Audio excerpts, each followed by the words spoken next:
Great. So hello, everyone, and welcome to our monthly webinar series, Season Speaks, a virtual series. Thank you for joining us today for this month's topic, the opportunity for social robots in retirement living. I'm Stephanie Sanborn, the Director of Education and Innovation at Seasons Retirement Communities, and I will be your host today. So just a bit of background about us. Seasons is a Canadian retirement home operator that was established in 2009. We operate 22 retirement communities in Ontario and Alberta, with more in progress. We've proudly created a culture that's dedicated to providing our residents with superior customer service. And we also want our residents to be proud to call us home and know that they're surrounded by people who genuinely care. So today I'm joined by Lee St. James, our presenter for our webinar topic, the opportunity for social robots in retirement living. Lee is a tech-savvy consultant and entrepreneur with over 25 years of business experience across a range of industries, including consumer packaged goods and software. She's the founder and president of Social Robots, a technology startup that's exploring how robots can engage, entertain, and educate families and residents and staff at retirement homes and long-term care facilities. She's passionate about the opportunity for companion robots to relieve social isolation and loneliness and to help people be more connected with each other. Lee is an honors business degree from Western University in London, Ontario, and a master's degree in business administration at NCED in Fontainebleau, France. As an experienced project manager, collaborative team leader, and social entrepreneur, Lee has expertise in digital transformation, strategic marketing, and robots. We're honored and pleased to have Lee join us today to discuss this exciting topic.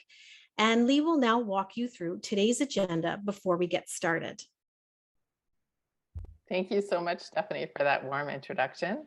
I'm delighted to be here today as part of the Season Speaks webinar, and thank you everybody for listening in today.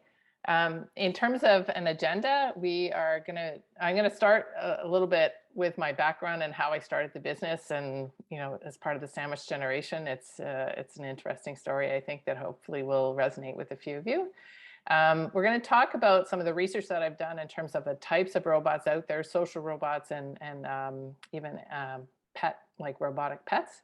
We're going to talk about the problems that robots can address and some pilot study results from work that I did earlier this year with a team, including some great support from the Seasons Royal Oak Village facility. I'm going to end with a little bit of painting a picture of our future development roadmap, and then we'll do a Q&A period, and I'm happy to answer any questions that you have.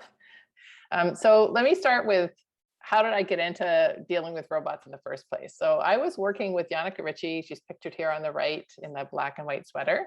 She's a technology adoption expert, and she founded a company. We were working on designing, developing apps for robots as greeters. So you can see on the middle, sort of at the bottom, there's a little robot there with a tablet on its chest. It's one of the ones I'll show you later.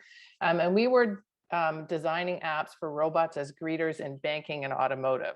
It was leading edge work. It was really exciting work, but it was also taking its toll. I was commuting from Oakville, hour and a half each way, so 3 hours a day, and not really able to see my family. So my parents were on the other side of Toronto, and we'll talk about that next.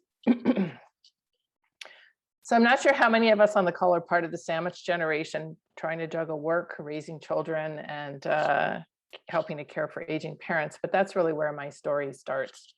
In August of 2018, my father, who's pictured here with my son, was diagnosed with a form of dementia called Lewy body, and it became increasingly difficult to communicate with him. My parents, as I said, were living on the other side of Toronto, and our visits were infrequent at best. When we could connect in person, it was great, but those were limited. And this picture was taken with our new puppy just a few months before my dad passed away. So while my sisters and I were able to convince my parents to move into assisted living, it actually took us 5 years to convince them, but my dad often would not leave their room, and he wouldn't use a computer or a tablet. And if he was even willing to pick up the phone, he would hand it right to my mother. So it was stressful for us. It was also stressful for my mom and even the staff at the residence where they were living, where my dad wouldn't respond to their invitations or offers of support. As I was driving back and forth to work every day, I kept thinking that social robots should be able to help families like us stay connected and help people like my dad stay mentally and socially engaged. I didn't have all the answers. I didn't really know how, but I just started with some research. So the question I kept asking was, how can social robots enhance retirement living? So as with any good design thinker, it all starts with research. And I was living in Oakville, as I mentioned, and right there they have at Sheridan College, the Center for Elder Research. So I had an idea in mind of what could work based on my exposure to robots at Orange Gate, my previous employer, but I approached Sheridan College's Center for Elder Research, and they introduced me to today's host, Stephanie, Stephanie Sanborn from Seasons. And after getting an enthusiastic response from Stephanie to see how staff and residents would respond to the robot I called Mindy, I formally incorporated the company. I decided that, okay, I've got enough. I've got a concept. If I've got at least, an innovative retirement home that's willing to look at this, then this is something serious. I should go for this. So it was just a few weeks after my father passed away. And instead of getting a real job, I decided to go for it and incorporated the company. And that's how we began the journey to where I am today. You may or may not be familiar with this robot. It was developed in Japan, took about 8 years and $15 million to develop this therapeutic robot. But there is, absolutely incontrovertible evidence that socially assistive robots like this make a difference with people, especially those who have some cognitive impairment or dementia. So although I wouldn't call this a social robot per se, it was part of the evolution to where we are today. And I'll take you through a couple of other examples. So now I know that many of you said that you didn't have any exposure to robots, but if you had a Furby, if you were one of the 40 million people you are a child or someone that you know had a Furby, then you've had exposure to robots. So Furby was one of the first toy robots that was out there. It actually came and had a machine learning or an algorithm inside of how to learn English. It first started with English and then many other languages. So over 40 million Furbies were sold in the first 3 years, and then it was re-released in 2005 and again in 2012. So lots and lots of robotic toys are out there, but mostly geared towards children. Now these robotic pets, that's a picture of my mom, Pauline, with a robot cat that I bought her during COVID. And the one thing you'll know about robotic or socially assistive robots is that people name them. So she named it Bandit. She thought it was kind of cute, had fun introducing it to the ladies at her retirement home, but my mom's pretty sharp as a tack. So she really found it not quite as comforting as other people might and she was sort of happy to give it back to me and sort of say, okay, well, you can give this to somebody else who might want, benefit from it better. But again, robotic pets, the good thing about them is that they're affordable and they are used quite extensively in retirement and long-term care facilities, especially on the sort of dementia care wings, because they do provide comfort, and especially with social isolation, they have a way of helping people just have somebody else to talk to and think about other than themselves. So it does have some benefits for sure. Here you see an example of a telepresence robot in a hospital setting in Asia, and then the SoftBank Pepper robot. There's actually one at Humber River Hospital if you're in the Toronto area as a greeter. And then they were actually, the Pepper robot was actually designed in France and SoftBank bought them. And so it kind of became more of a global brand, and they have somewhat of a presence in North America, but they actually just stopped production of the Pepper robot. They only ever produced 27,000. So if you compare the Furbies with 40 million and the Pepper with 27,000. Obviously, there's a big gap. Pepper is way more expensive. It's about, my recollection was that it was about 25,000 to get it up and running in North America. But you know, there's still more options available, and so we'll go and look at a couple of other options that I'm going to share with you now. Here are two tabletop robots. So the ElliQ on the left, it comes with a tablet on the side. And then Alice, the social robot, is part of a project that's being undertaken by Deloitte in the Netherlands. Intuition Robotics, the makers of ElliQ, are from Israel. And they have done some really interesting work. They're shifting their attention away from sort of companion robots in the home to more like being partners with professional like practitioners. So I'm not quite sure that it will maintain the same level of engagement, but I do think that they're interesting just in terms of how easy they are to transport and sort of move around from room to room, which is one of the challenges that we have sometimes with the bigger robots. I'm not going to cover all of the different types of robots that are out there, but I do have a database that I've been keeping of and sort of tracking when new robots come out, and then when they are going out of production, which happens in an industry like this where there's so much innovation going on. The Sanbot NANO and ELF were two of the first robots that we worked with when I was at the consulting company, the design studio. So in the last summer, the Nano, the little robot on the right, was shown at a retirement village in the Toronto area by Global DWS. They're a systems integrator, also based in Toronto, that works with robots and holograms and other innovative technologies, mostly for enterprises. But actually, most of the team that worked at OrangeGate ended up being hired to work at Global DWS. So I like following them and seeing what they're up to. And this was an example of a project that they did. One of my favorite designs, just a beautiful design, is this Teamy robot. It was actually designed in the Netherlands. So now it's being distributed in North America by a company called Connected Living that does a lot of work in retirement home industry. I'm not sure that it has the same appeal as the next robot I'm going to share with you, but I love the size of the tablet, and I just think it's a really sleek, beautiful design. We'll see if I can get them to sell me one and see what we can do with that in the coming months as part of my development roadmap. But the next one is really the one that we're going to talk about the most, and that's the iPal. So it's from Avatar Mind. I call mine Mindy. She's got pink trim, but this is one from the same collision trade show, and V-Track Robotics is the distributor in Canada of these robots. I chose to name my robot Mindy, much like people name a baby. So I went through a whole process. It comes from the German for love and the Greek for honey. And this picture is with my mom and my son at a Christmas party at her place in December of 2019 before COVID hit. And it was really an interesting way to bring the generations together. So, you know, trying to bring, I guess he was 11 years old at the time, or 12 years old, trying to bring him to, you know, visit grandma. Was just like, you know, oh, what am I going to say and whatever. I'm like, well, why don't you, you know, move Mindy around and you can like introduce her to people. And then, you know, and so it ended up being a really interesting, fun visit. But anyway, so 40 inches tall, 28 pounds.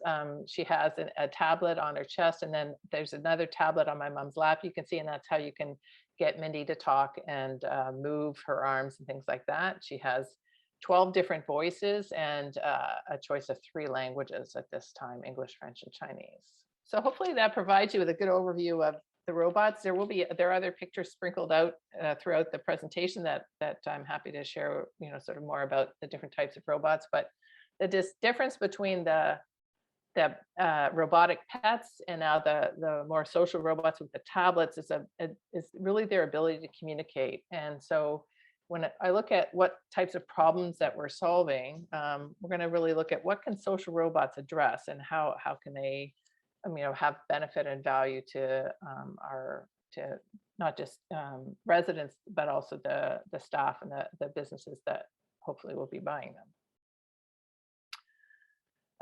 I mentioned earlier social isolation that my father was experiencing, and you know, it's been in the headlines not just, you know, during COVID, but before that. This New York Times headline is from much before COVID.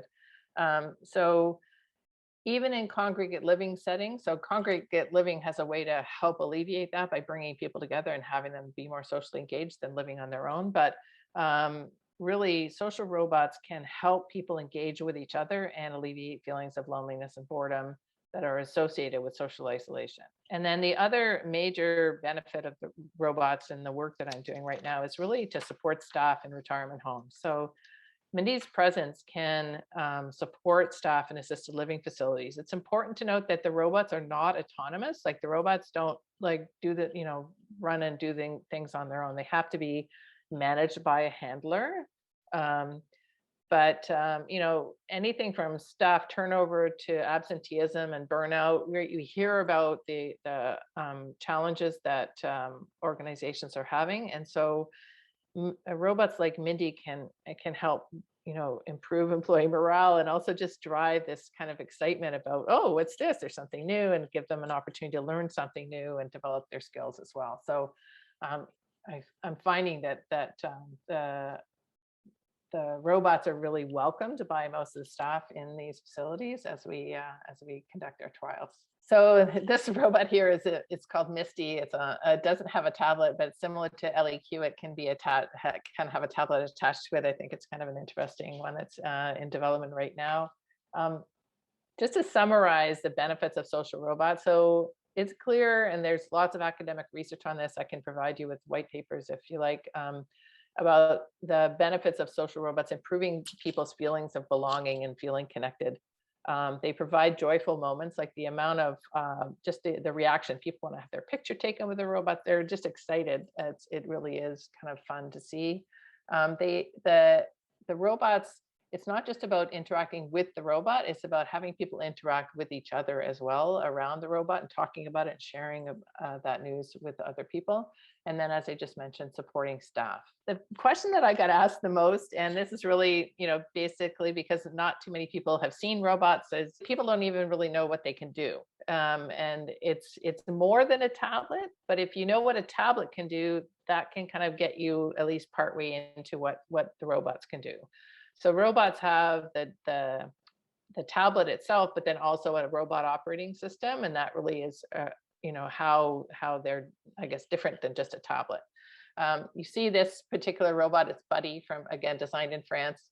It can talk and use facial expressions, as Mindy does as well, with her LED lights and a camera in her eye and so forth. They can play songs and music. They, move around and sort of dance, although I'm not sure it's particularly sophisticated dancing, but it's fun. They can play games, word choice, math, puzzles, trivia games, sharing family photos, playing videos, audiobooks. I'm still working on how to work on the font size and alternate some of that, but I guess it could use Audible. So it's a tablet connected to the internet. Any app that you can use on the tablet, you can use on the robot. And that is true for video calls as well. So Skype, Zoom, Google Meet, so forth. And then even Alexa, many of them will connect to Alexa if you have your Amazon. That was sort of where I started. And then this spring, I was able to get some pilot tests going. And we're going to now move into a discussion of what we learned when Mindy visited Royal Oak Village in April and May of this year. So Royal Oak Village, for those of you who aren't familiar with it, is near Windsor, just outside of Windsor, Ontario. And it was extraordinary. Like within 15 minutes, the robot was, around and moving and talking and engaging with residents. So you can see here the joy on their faces and the opportunity. This, I think, on the upper left, that might be an exercise class. So Karen, who's the fund manager at Royal Oak Village, just did an extraordinary job. She was really nervous about, getting going. And she's like, you're going to have to train me. And I'm like, absolutely. But it really was like 15 minutes and she was like ready to roll. So it's quite exciting. So what did we see during this pilot? So over the 4 weeks, we had 8 days of recorded interaction. So data collection is a huge challenge during COVID. People are busy. It's hard to, add something else to their plate. But we were, probably twice a week, Mindy was brought out to do different activities. She had 178 interactions with residents that were recorded, which is extraordinary just in terms of the number. So, kudos to Karen and the team for making that happen. and about 20 hours of tracked experiences. And I say tracked because there's lots of incidental experience when the robots are moving around the facility, but with that kind of information, we were thrilled to be able to see it's sort of a qualitative experience of how much people appreciated something new and innovative in their space, and it really did make a huge difference. So again, Mindy wore a mask when she was at Royal Oak Village to remind the residents to wear their masks as well, unless they were, just in their own unit. So that was kind of fun. And Mindy appeals to both men and women, and a full range of activities. I think the woman on the lower left there is singing a song, I can tell from the app that's on her screen. So that's exciting. The types of activities that Mindy engages in are next. And really it's the first thing, I think on the first day I was there, because I took this picture of Mindy singing happy birthday to the resident who's in the wheelchair. And she was just thrilled, and you can see Mindy's moving her arms. And this was actually I arrived there on National Pajama Day, so Karen is probably going to be upset to see her picture with a robe on, but she was absolutely lived up to her title of fun manager. She was awesome. And yeah, so music, games, and simple conversation. So the tablet is used to type in words, or you can just kind of press a preset phrase, and then Mindy will say that phrase. So it's clear to me, not all the time, but over time, you want people to know that they're dealing with a robot, that it's not a human being. And so it's really important in terms of the design of the activities that yes, you can have Mindy saying things, but it's not a true conversation. It will get better. So over time, with things like Alexa and other millions of dollars being spent in voice activation, that there is a lot of work being done on natural language conversation. But I think it's really important that the robot is there to support people, and not to support people connecting with each other, and not really having a conversation just with the robot.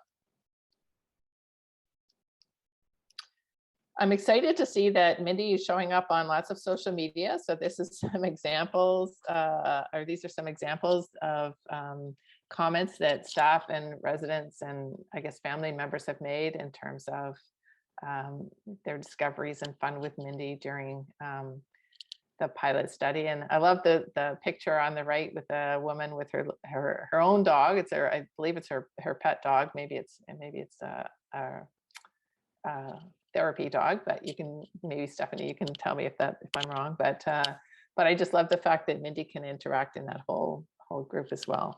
So the pilot study that I did at Seasons is distinct from a 4-month pilot study that I did that was funded through the Community Foundations of Canada. And I'm going to share a little bit of information about those studies. So I did it at 2 locations. We started with a retirement home in Burlington, and then added a long-term care facility in Georgetown, Ontario.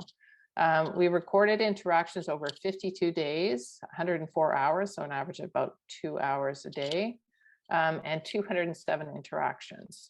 So, even 4 weeks at Seasons, we had 178 interactions, and at as part of this, over the 4-month period, it was almost the same number of interactions. So data collection, again, a huge issue. This happened, as you can see, through, I guess, the second wave of COVID. So there were a couple of gaps there in terms of a few weeks when we couldn't really get any information, and Mindy probably wasn't brought out, but still really valuable interactions. And I'm going to share with you some examples of the impact that Mindy had during these visits. So our objectives for the pilot studies were to assess the impact of Mindy's presence by tracking the usage of the robot and gathering feedback from staff and residents. So I'll share with you some examples of how that worked, but it's really, more than the data, it was really the observations and the human reactions that were so valuable in terms of understanding both the impact and then getting user feedback on how to improve the apps, and what kind of activities and games would be most interesting for the residents. And then the last objective was to define the training requirements. So one of the things that we really came to understand is that the biggest barrier to adoption for these social robots is the hesitancy, the lack of understanding of what can a robot do and how do you make it work. So training requirements, simple user guides, playbooks, really making it fast and easy for people to get up and running is a key thing. And that was one of the key objectives that we achieved. So let me just summarize the findings. One of the things I'm most excited about is that 96% of participants who were asked, wanted to see Mindy again.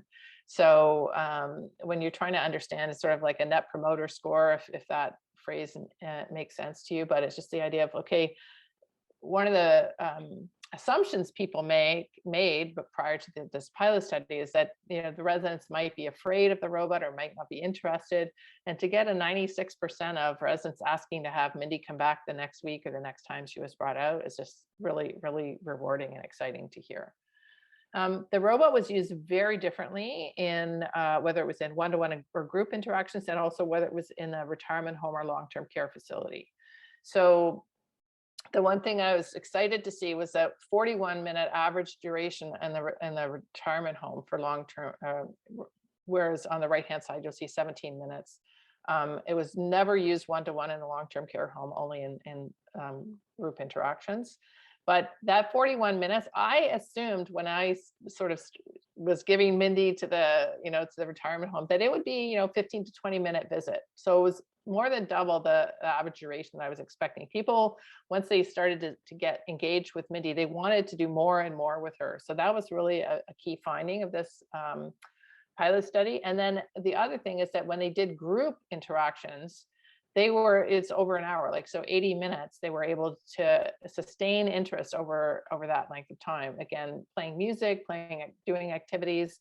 I remember one of the things that I had never thought of before that I thought Karen from Royal Oak Village did a great job. She's brought them down for manicures.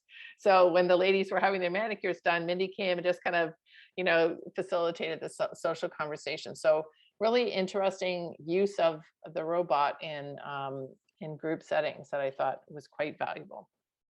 In the long-term care facility, it was mostly sort of when they were portering people back and forth. So that's why they was shorter and really not as fully engaged, but still valuable. And the staff still loved Mindy and wanted her back. So nice to know. When we started the pilot studies, we had anticipated that we needed to evaluate impact and did a lot of work with the UCLA loneliness scale, which is sort of an academically rigorous, questionnaire that we were hoping to have answered before and after. And it just proved impossible to get sort of from the full complement of residents. So we had a few of those data points, which I'm happy to share. I have a white paper that I'm publishing with those research results. But besides the quantitative analysis, as I mentioned earlier, it really is the qualitative and examples just are so heartwarming. It just gives me shivers when I think about it. So one example in terms of addressing sadness or loneliness is some comments from one staff about a resident who was feeling down due to pain. I'm just going to read this. It says, Mindy said hi, and the resident didn't really respond. I chose some uplifting music for Mindy to play, and then we found a game the resident was willing to try. The resident's mood was markedly improved when Mindy left. And the next one is the benefits of cognitive games and learning new things. Obviously, brain games and that sort of stuff, that's sort of a well-known thing that's important for people as they age. But one resident who didn't consider herself smart wanted to try the math game. And as she tried, she got better and better every week. And she was just, her quote was, she said, "Oh my goodness, you're so cute. I have to tell my son about you." And the more she worked with Mindy, the more excited she got. She spent more and more time doing the math game. So really fully engaged and just kind of fun to see them get so involved with Mindy as a way of keeping their brain sharp. Another opportunity for the robot is to de-escalate and divert attention when a resident might be upset. So an example is one resident was playing piano in a room that was off limits during COVID. And instead of getting into an argument, she actually was invited to visit with Mindy in another room. It's like, oh, Mindy's going to be over here. Can you come and sit with Mindy and listen to some music? And so she followed Mindy into that room, sat and sang songs with her for an hour. And then, another example of the impact is that other residents started to see this and then came in to pop in to see what was going on. So there's an opportunity for people talking to each other and, singing along and enjoying time with the robot, which is ideal. We want people to connect with each other and use the robot simply to support that. And it's also a bit of a relief to the staff not to have to be constantly nudging and nurturing and letting the robot do some of that work. So I hope that that's given you a good overview of, sort of some of the research that I did, some of the pilot studies, and how we got to where we are today. So now I just want to give you a taste of sort of where we are and where we're going. So we are in the stage of trial visits. So really trying to explore what does it take to adopt robots into sort of the normal course of recreational activities in retirement homes. One of my visions would be to have a robot in every retirement home in North America. Is Mindy the right one? I don't know. There are lots of different robot options available. So the goal for me is to be sort of robot agnostic. It's really trying to understand the apps and the training that's required. So I started with sort of the research publishing reports, and I'm happy to make them available. So if anybody wants a copy of the work that we've done lately, I'm happy. You can either contact me, lee@socialrobots.ca, or visit our website and send us a note through the website. It's again, socialrobots.ca. The ease of use is really creating more training guides and videos for robot handlers. And those robot handlers could be staff, or they could be volunteers. It could be people in the community, or people who, older adults who are living in the residences who want to learn how to use the robots. And then this is a market that is still very, very early in its stage. You can see that there's a lot of different robot form factors. There are no standards in place. So really what I'm focusing on in the next sort of 12 to 18 months is developing new apps and exploring new form factors. And this, I'm not sure where the industry is going and which form factor will sort of be the one that becomes sort of the standard. But that's really the exploration that we're on over the next few years, I guess. So anyway, that's the end of my formal remarks. I'm happy to answer any questions that you have. And I'll just ask Stephanie to come back and let me know where we want to go from here in terms of questions.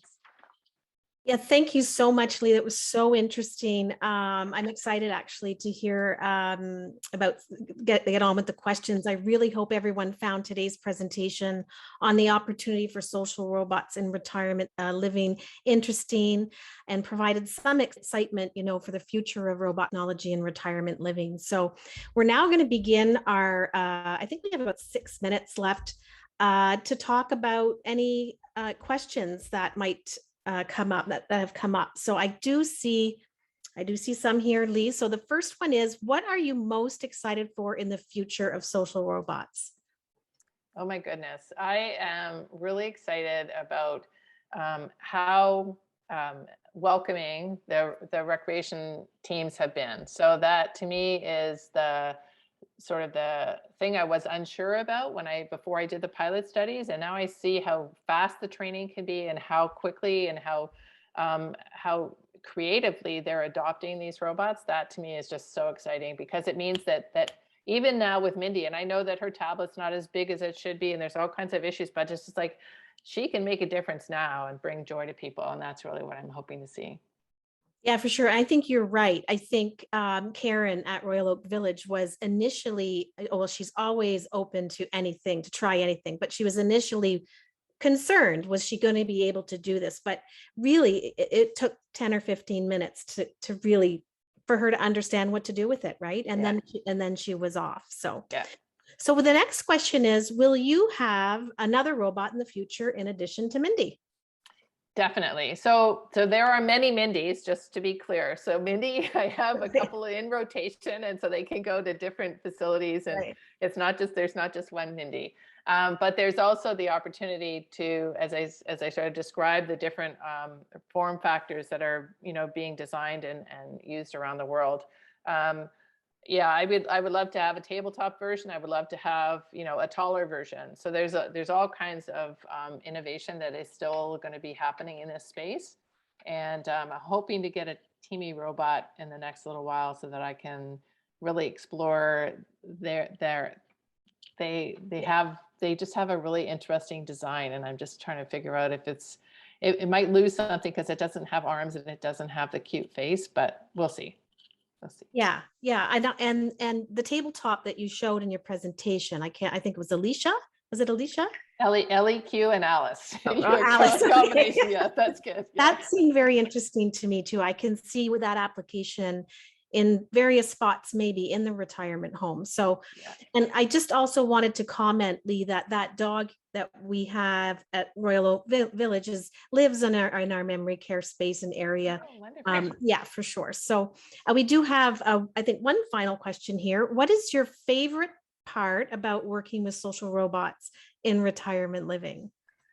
Honestly, it's the wonderful people that I get to meet. Like, I had never worked in the retirement industry. I had obviously had some experience with my parents moving in, and so I knew that, there's great people there, but I was really, I still have so much to learn, but it's just everybody I meet is so committed to making a difference in our, with our aging population. And it's just so heartwarming. I feel like I'm making a difference.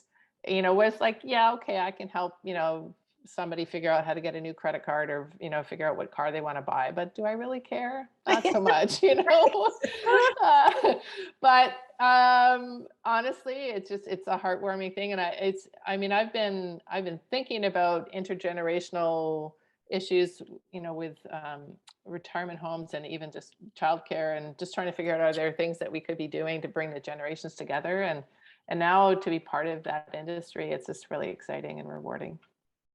Yeah, no, totally. And, the one thing that we chatted about before, Lee, in the discovery kind of process, during this process, was that our residents were so open to learning more about, technology itself. And I think there's a bit of a, I don't know if it's ageism or stigma out there thinking that seniors are not open and they're shut down when it comes to technology. And they're not. They're very open to learning and engaging and being part of that. They don't have to be, baby boomers. And so that was what was exciting for us, to see that our residents were so enthusiastic about embracing Mindy, and any innovation that we try out. Really, we see that across the spectrum with different things that we do try out. So another question has popped up again. So it says, how did Season start social robots, and what are your hopes for the future? So I guess I can talk a little bit about that. And so Lee, it was really you connecting with me, and the two of us meeting, and really, I think, both being passionate just about, innovation itself, and, serving seniors in the best way possible. And I think I would hazard to guess, but I think we're around the same age. So we're both, very much involved in our own parents' lives. And we are part of that sandwich generation. And I think so that brings about the own personal passion and eagerness and enthusiasm to, so for us at Seasons, it really is about innovation, in that we're open to really trying anything where we feel it can benefit our residents in a positive way and improve the quality of life, for sure. So we found it very interesting and very engaging. And I just want to thank you so much for, for being with us through this, and taking us on your journey. So I think kind of the time has run out. I think we're at that point. So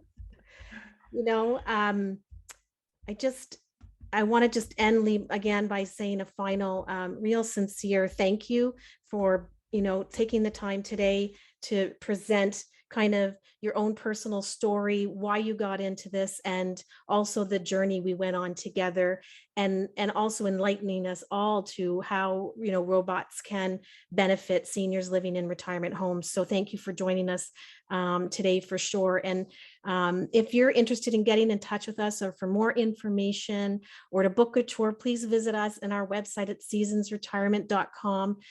You can also find us on Facebook, Twitter, Instagram, and LinkedIn. And be sure to click on the like and follow to get the latest updates for our next Season Speaks. To connect again soon. And thank you again, Lee.